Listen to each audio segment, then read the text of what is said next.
بسم الله الرحمن الرحیم. اول خو غونډ کتونکي اورېدونکي ټولې ته سلامونه.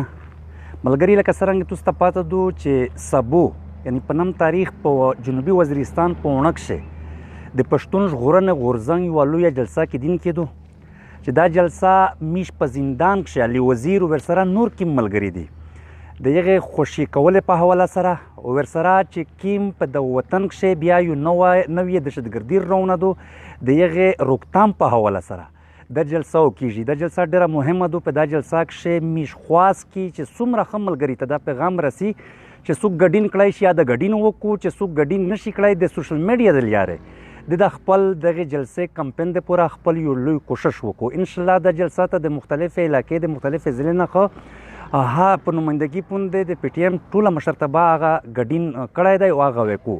میش ښه انشاءالله رواني میش په دا جلسه کښې ګډین کي. خدای دا وکړو چې دا جلسه خیره وشي او دا جلسه د میش د خپلې خاورې او د لر او بر افغان دپاره د سولې یو امن ځای وګرځوي. ډېره مننه. خدای مو عزتمن لره.